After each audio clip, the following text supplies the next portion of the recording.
Tonight, I'm going to explain to you the story of Prahlad. Last night I talked about Dhruv, and the night before I talked in general about what a saint is and how a soul can become a saint. The story of Prahlad is very well known. I would say he's probably one of the most well-known saints in our history, in our divine history. People know the story, but the philosophy underlying the story or illustrated by the life of Prahlad, that's as important or more important than knowing the story. So tonight I'll explain in brief the main events in Prahlad's life that concern us as devotees, and then we'll spend quite a bit of time trying to understand the philosophy that is represented in all of Prahladji's Leelas. Prahlad is another child devotee of God, meaning he became God-realized at a very early age. His story, devotionally speaking, starts even before he was born, though, because he happens to be the son of Hiranyakashyap, or Hiranyakashipu, same name for, or two names for the same demon. A great, powerful demon who was so powerful that he had conquered not only this earth planet, but all of Swarg as well. He took Indra's throne. Indra was off hiding somewhere. He wasn't even living in his own abode because this Prahladji's father, Hiranyakashipu, he had control over that section of Swarg. He was a very powerful demon who controlled the whole earth planet as well as much of Swarg. Now Indra, who had lost his throne, his seat, to Hiranyakashipu, he decided when he heard that his wife was pregnant, the demon's wife was pregnant, that no, I can't allow this child to be born because he's going to cause me even more problems than his father did. So he kidnapped his wife and was taking her off, and Naradji came and saved her and said, Indra, no, you don't want to do this. You don't know who is in her womb. He's a great devotee of Krishna. So Naradji took her back to his ashram, and while she was there waiting, out her pregnancy, Naradji kept care of her and gave her devotional instructions. He explained the spiritual philosophy to her. Prahlad was in the womb and he heard all of that.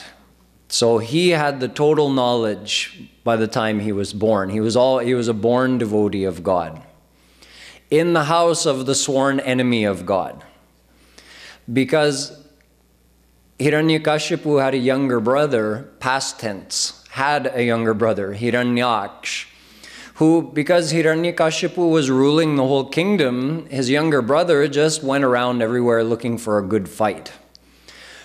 Who can challenge me? No one's as strong as I am. And of course, no one would challenge him. One time he went down in the ocean and he got hold of Varun and he said, yeah, I'll fight against you. And Varun said, no, I'm not fighting against you. Only God could fight against you. No one else would have the power. Oh, and by the way, when God comes and does fight against you, he's going to kill you. And Hiranyaksh said, oh, we'll see about that. He was so proud and arrogant.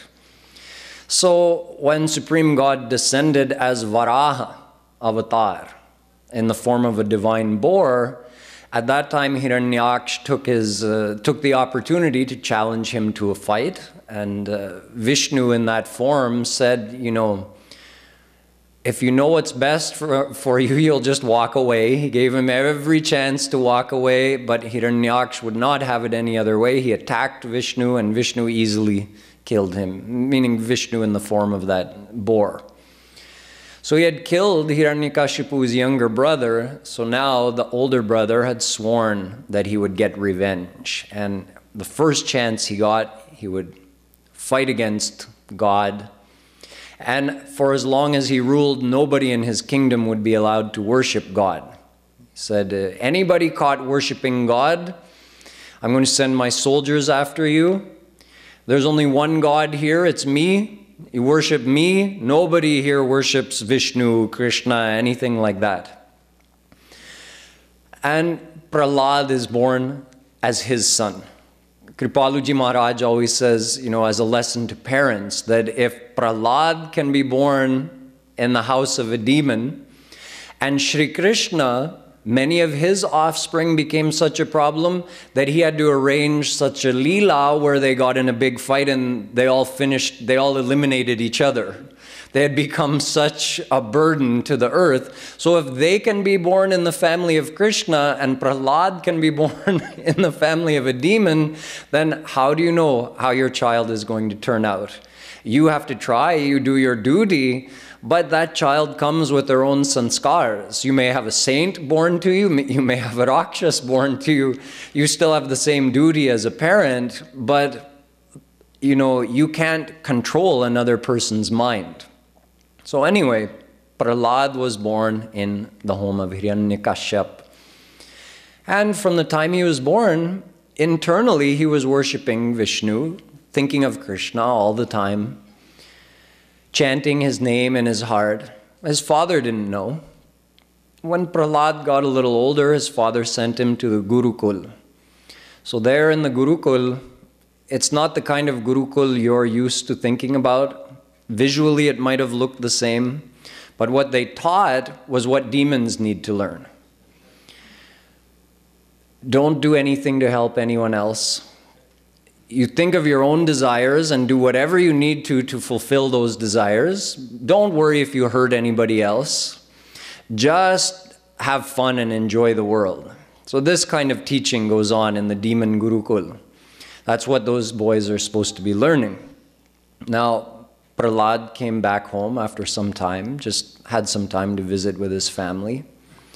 And his father sits him on his lap, and he's so happy to have his son there. He's lovingly holding him and talking to him. And he says, "My son, please tell me what makes you happy."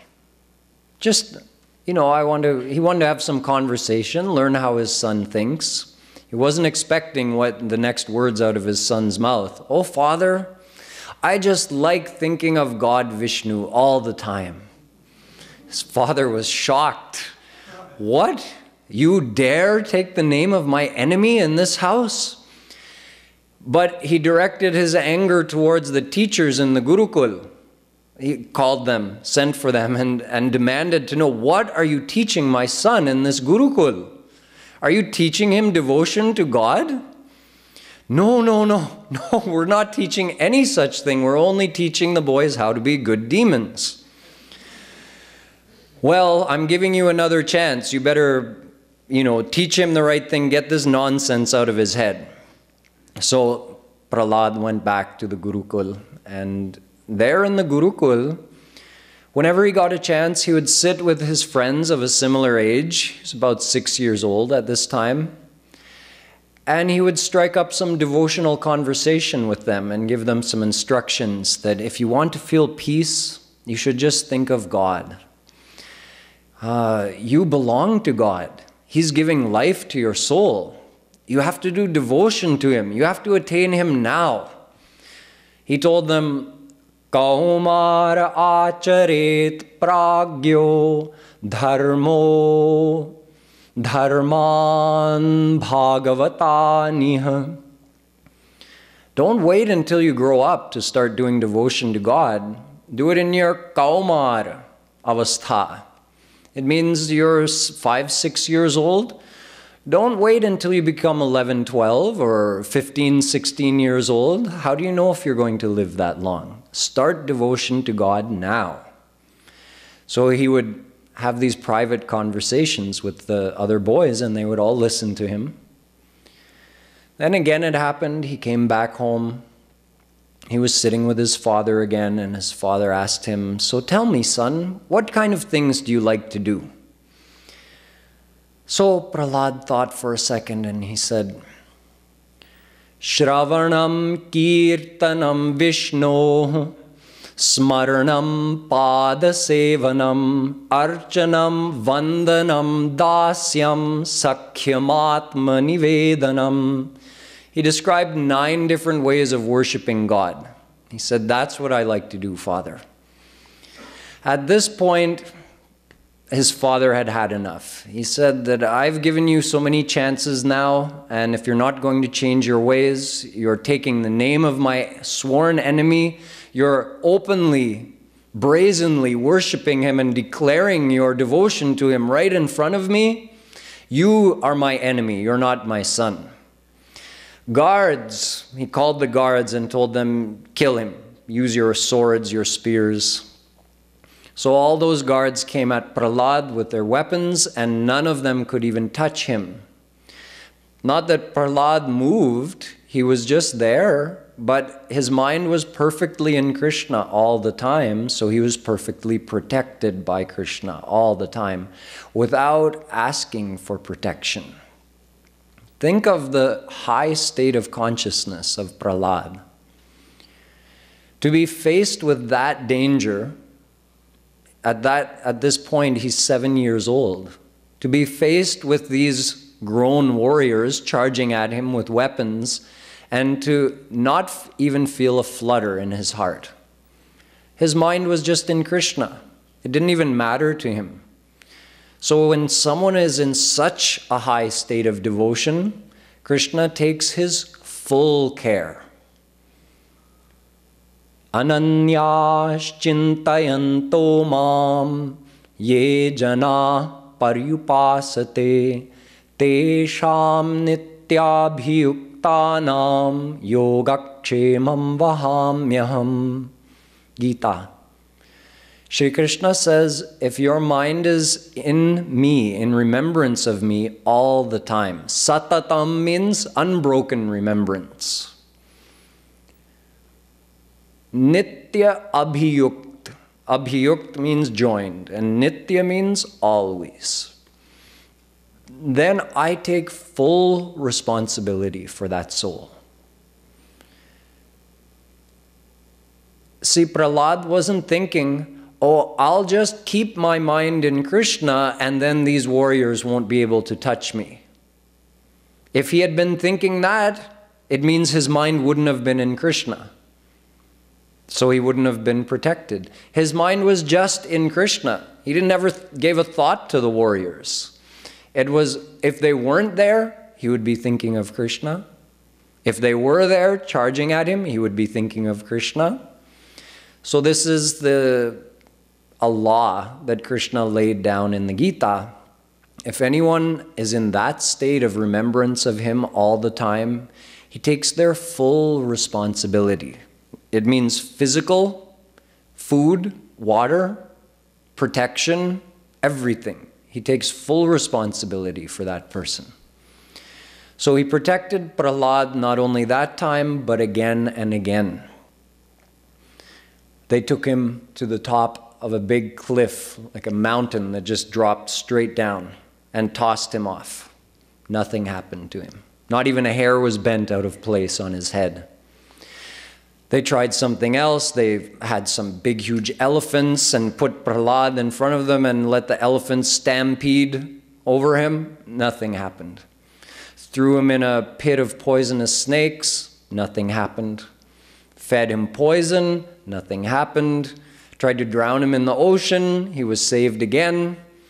Then, of course, Holika, his aunt, had the boon that she couldn't be burnt from fire. So she had a plan, let's, sit me on a big pile of firewood holding Prahlad, light it up, and then he'll be burnt and I won't, but she was saved again.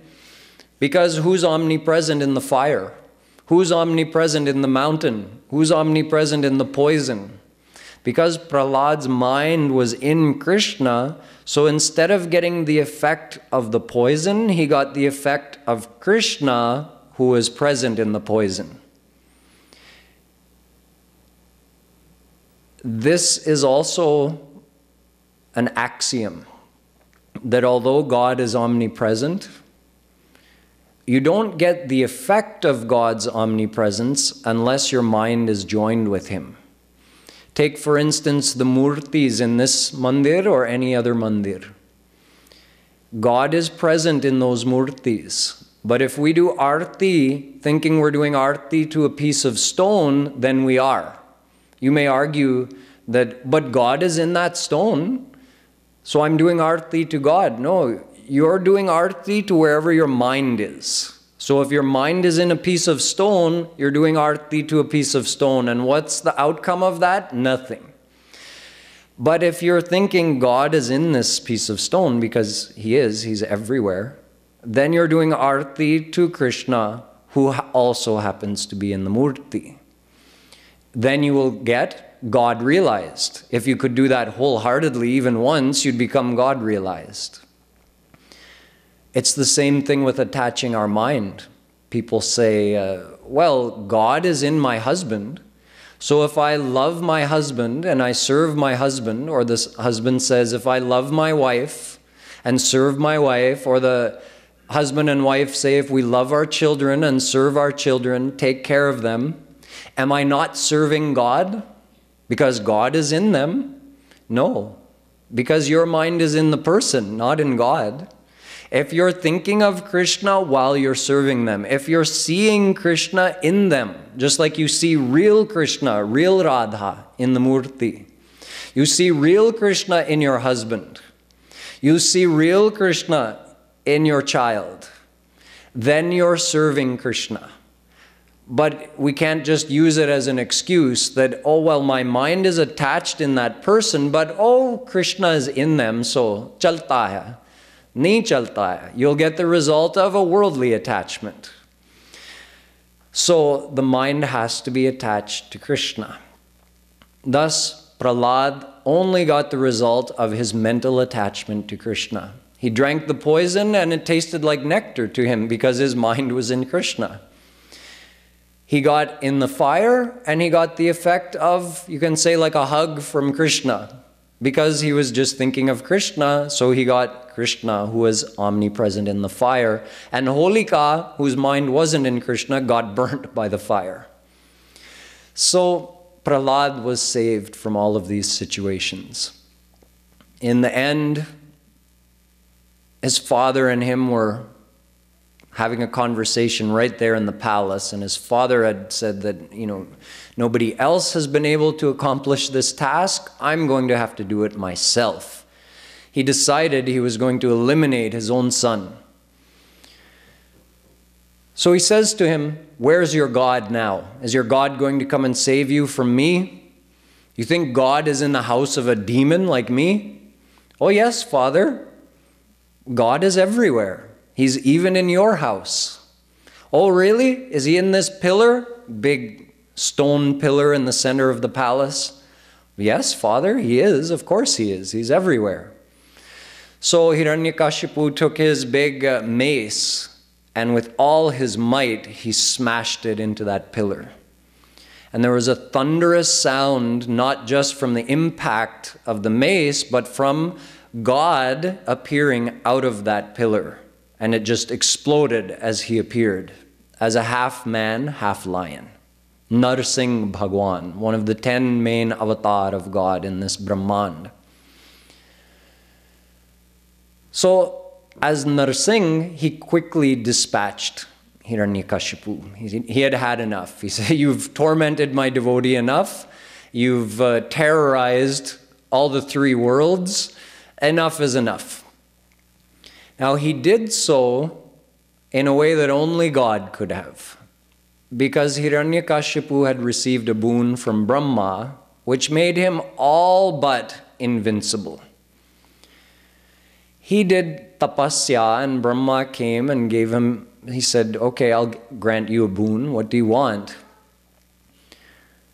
So he tried to cover all his bases. He couldn't literally ask for immortality. Brahma wouldn't give him that boon that, you'll live forever. So he tried to find a way around it. He said, grant me this boon that I will not be killed by a man or a beast. I should not be killed by any weapon. I should not be killed in the day or in the night. I should not be killed inside or outside. I should not be killed on the ground or in the air. So Brahma granted his boon, and now God was coming to kill him. So he decided, I'm going to honor Brahma's boon, yet still kill you. You think you're smart? Well, I'm smarter. So he came as half man, from here down, half lion from here up, a huge, ferocious, divine lion. So he was neither man nor beast. He grabbed a hold of him. He didn't waste time. There wasn't much banter or fighting back and forth. He grabbed a hold of him, headed for the exit, but stopped before he got outside, just in the doorway. So he was not outside, but you can't say he's inside either. He's standing right in the doorway. He took him right on his lap, over his knees, so he wasn't in the air, but he wasn't on the ground. And the exact time was after the sun had set, so it wasn't day. But there was still some twilight, so it wasn't night. There was still some light. So Brahma, he had not broken the terms of Brahma's boon, and then he used his nails to kill him, so not a weapon. And Hiranyakashipu was dead. He was finished. And the world was rid of another demon, thanks to Bhagwan coming in that form.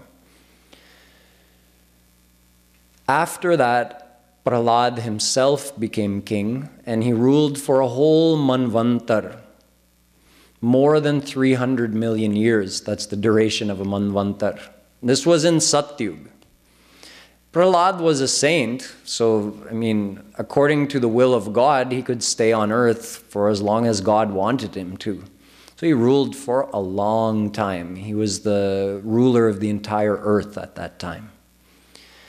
Now, this in gist is the story of Prahlad. Now, when Narsingh appeared to him, there was one more thing that happened after he had killed the demon. Then he told Prahlad, now ask for a boon. Prahlad thought to himself, he's telling me to ask him for something? In his heart, he felt that, I thought that I was his selfless devotee. I didn't have any idea in my mind to ask him for something because I consider myself to be his servant. And the dharma of a servant is to try to find what will please his master and do that thing. So the servant has to try to please the master. The servant doesn't make demands from the master that this will please me, do this thing for me. So Prahlad thought to himself that, is there some desire, some selfish desire in my heart? Is that why he's telling me to ask for something? He said, my Lord, do you mind if before I ask for a boon, can I say something? He said, okay, go ahead. He said, Nasa bhritya savai barnik. That servant, and I am a servant because I'm a soul and you're God. And in your own words, in the Vedas, every soul is a servant of God. So I'm your servant and you're telling me to ask for something. But the servant who asks for something is no servant. Nasa bhritya. He's not a bhritya. He's a barnik. He's a baniya, a businessman. Because he's trying to trade. I did some service to you, now you give me this thing. He's trying to do some business with God. So he says, I don't want to be a businessman. I want to be your servant. In addition to that, he kept going on. Do you mind if I say more? Okay, go ahead.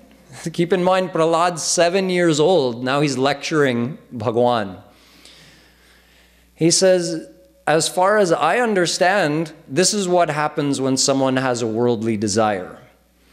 Indriyani mano prana atma dharmo dhritir mati Hri Shri Stejah Smriti Satyam Yasya Nashyanti Janmana. Nashyanti Janmana. The moment someone has a worldly desire come in their mind, what is destroyed? He named all those things.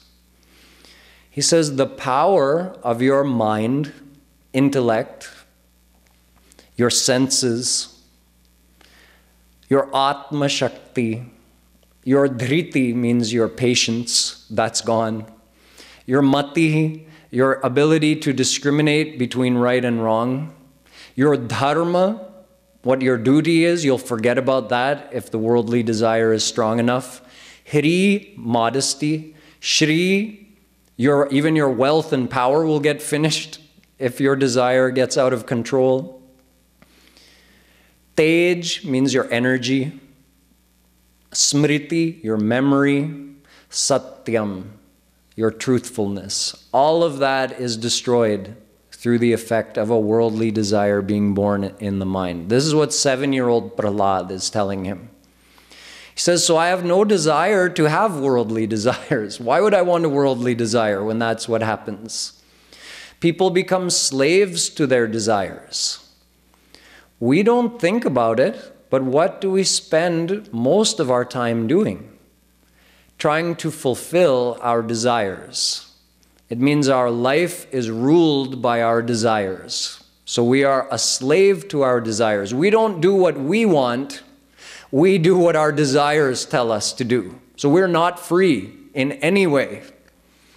Prahlad says, I don't want any desires.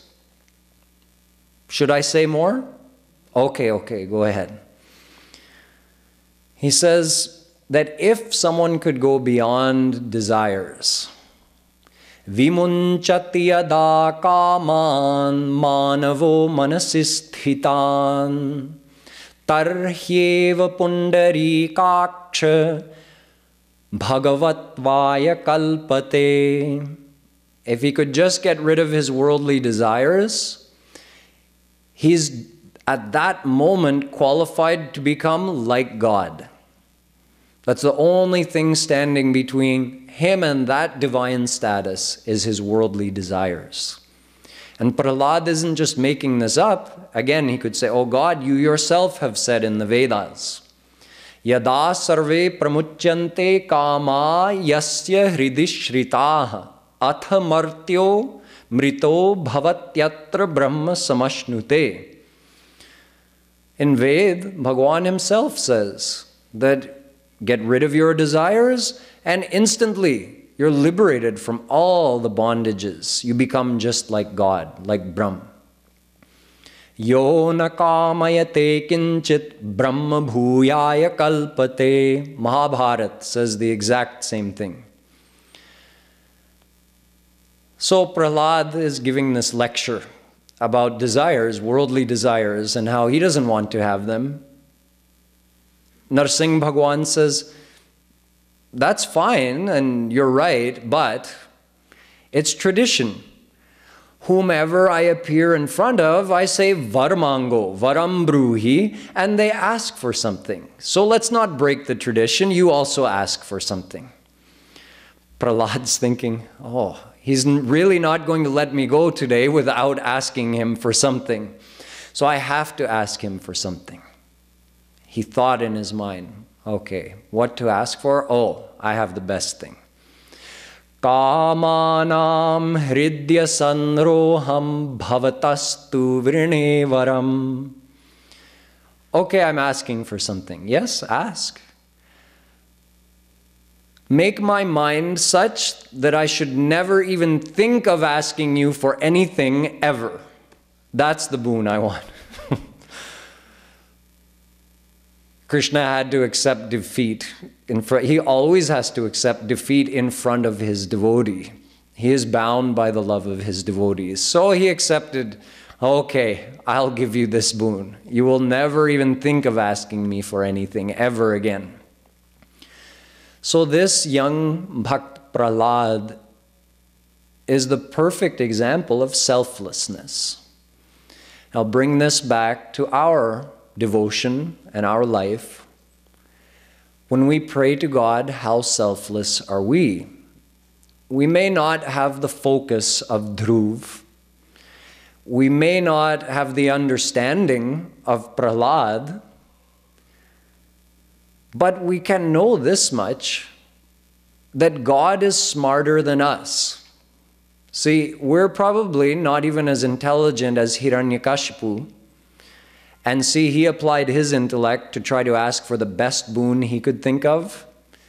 Yet, it wasn't enough. In the end, he didn't ask for the right thing. So if we're going to do devotion to God, why not leave it up to Him? That's simple enough. He's all-knowing. If He's going to grace us with something, why not just say, I surrender to you. Now, whatever you want to give me, whenever you want to give it, I'll leave that up to you. I'm not asking you for anything, and there's no timeline. Then what are you doing? I'm just giving myself to you. That's it. I'm surrendering myself to you. What you do with me, what you give me, what you don't give me, when you do it, that's up to you. You're the all-knowing one. I'm just an ignorant child. Why should I tell you what's best for me? You already know what that is, so you can give it to me. That's a very important lesson of both. If you look at Hiranyakashipu and if you look at Prahlad, you see the contrast, and we're supposed to apply that selflessness in our devotion. This is what is stressed in Gita, it's stressed in Bhagavatam, it's stressed in Ramayana, that the highest form of bhakti is selfless bhakti. Although Dhruv did set an example of sakam bhakti, selfish bhakti, because he did it with a worldly ambition in his heart, but in the end he also showed us that he regretted having that worldly ambition, so that should also be a lesson to us. Kripaluji Maharaj tells in every speech that he gives that never ask God for any worldly thing. Just surrender yourself and leave it up to Him. That is the best form of bhakti. We'll learn more about selfless and selfish bhakti tomorrow when we hear the story of Sudama. Tonight, before we finish, I just want to highlight a couple of other points about this story of Prahlad that are very important for a person to keep in mind with regards to bhakti. The first was, you just heard, not asking for any worldly thing. Just surrender. The second, what he taught his friends. Start devotion now. Ko hi janati kasyadya mrityu kalo bhavishyati. Mahabharata. Who knows when they're going to die? Nobody knows. Do batan ko bhool mat jo chahasi kalyan Narayan ek maut ko dujo Shri Bhagavan. Narayan Swami, a great saint, says, if you want to attain your ultimate happiness in this life, then always keep two things in mind. Of course, you can guess one would be God. But before saying that, he gave the other thing more importance. He said it first. He said, your maut, your death. Keep that in mind first. Then think of God. Why? So you don't put off thinking of God.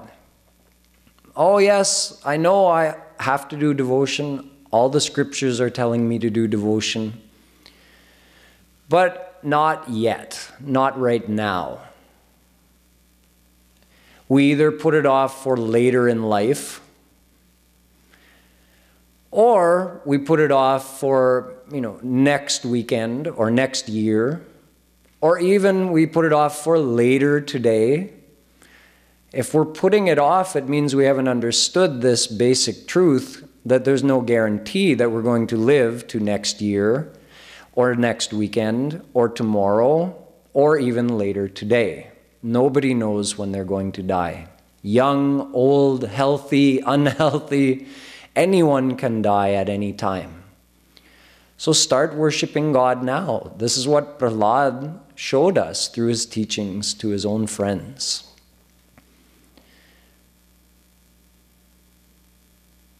Why don't we start devotion now? Sometimes it's because we don't realize the value of what we could get if we attain God. And sometimes it's because we think if we do devotion, hamara sansar bigad jayega. We actually think by doing devotion, my physical life will fall apart. My family, my job, everything. I don't know what scripture that's stated in, what saint has established this great truth that everybody seems to know, that if I do devotion, the rest of my life will be over. People have this fear with, oh, that's what, I'll wait till I'm old when the rest of my life is finished. I have nothing left to live for. Then I'll do devotion. Then I'll have nothing to lose. So then I'll start devotion. So whatever is our confusion, we have some reason that we're not going to start devotion now. Other things are more important, or we're afraid of losing those things if we do start devotion. So Prahlad says, no. Wherever you are, start devotion now. Prahlad didn't go to the jungle. He ruled a kingdom for years. He just kept his mind in God all the time. So he's not giving you sannyas ka upadesh. Nor did Krishna give that teaching in the Gita. He didn't tell Arjuna to walk away from the war and go remember him in the jungle. He said, remember me while you fight the war. So you can start devotion now. The other 2 points have to do with the practical form of devotion. Prahlad told his father about Navadha Bhakti. And he also taught his father about God's omnipresence. These are the 2 facets of practical devotion. If someone says, what do I have to do? If I want to do bhakti, tell me what to do. So there's 2 parts of it, or 2 facets of it. There's what you're doing right now, where you cease all worldly activities and you only do devotion. And then there's the part where you're actively doing something physically in the world, work or some chores or something, yet you're remembering God. Both are the practical aspect of devotion, and both complement each other. One is called karma sannyas. You're all sannyasis right now. You're not thinking about the world, you're thinking about God, and you're not involved in any worldly activity. So you're doing karma sannyas right now. In fact, for much of the time you're here in the ashram, you're doing karma sannyas. When you're taking care of some family duty or you're doing work, but at the same time you're thinking of God, you're doing karma yoga. That means physical activity with mental remembrance of God. So how do you do the mental remembrance throughout the day? You just remember that God is with you. That's it. He's omnipresent. Yo mam pashyati sarvatra sarvancha mai pashyati tasyaham na pranashyami sachame na pranashyati. Gita. Shri Krishna says, the one who sees me everywhere, wherever he goes, and who always remembers that I'm with him. He's never apart from me, and I'm never apart from him. This is the practical form of devotion. Now, listen how Kripaluji Maharaj makes it even more practical, because that's a general statement that God is in everything and he's everywhere, so you're never alone. But how do you practically apply that? Kripaluji Maharaj says, when you're at work or when you're at school or whatever you're doing, when you start your day, you choose a place where Krishna is going to be. He's your companion for the day. Maybe he's sitting on your desk. Maybe he's standing next to the desk. Or maybe you drive for a living, so he's in the passenger seat. Or wherever he is, you choose a place and he's there. And every hour on the top of the hour, you stop what you're doing just for a moment or a few moments. Like about as long as it takes you, if you were to look at the clock and see what time is it. How long has Nikhilanand Bhaiya been talking for? Like, when is the workday over? Oh, that much longer to go. So it just takes a moment to look at the clock. So instead of just looking at the clock, you look at Krishna's place. Oh, good, he's still there. I'm not alone. It only took a moment. Your work, you weren't distracted from your work any more than, your mind is in something and you just, oh, I wonder what time it is. And then you go back to work. You can still do your work. So, oh yes, Krishna's there. Okay, go back to your work. Keep doing that every hour. When you get accustomed to that, then cut the time in half. Do it every half an hour. It's a discipline, actually. It is hard to remember to do that because you get so wrapped up in what you're doing. The day just sweeps you along like a wave. You get to the end of the day and, maybe you sat down at the start of the day and you put Krishna there, and maybe you thought of him the first hour and then you forgot for the whole rest of the day. When you got home, you remembered. Okay, it's a start. Tomorrow, try to do it twice, 3 times, 4 times. Eventually, you'll get it every hour. Or maybe you set the chime on your watch. That's a good way to do it. Then cut it to every half an hour. Then every 15 minutes. Eventually, it'll become such a habit to just momentarily remember Krishna and that he's with you. You'll be remembering him and feeling his presence with you throughout the day. That's Karma Yoga. Along with that, you maintain a feeling that your whole life is for him. He's the soul of your soul. He's giving life to your soul. He gave you this human birth. All of us belong to him totally and completely, whether we accept it or not. If we accept it, it feels good. If we don't accept it, it means we're forgetting him, and then we get all the Mayic suffering only because we've forgotten him. So we can apply this Karma Yoga in our life, and then on the Karma Sannyas side, that means when we take time out from all of our worldly activities and we sit to do devotion, Dhruv told the 9 different ways of practicing bhakti. Although there are hundreds and thousands of ways to practice bhakti, saints have given prime importance to these 9 ways.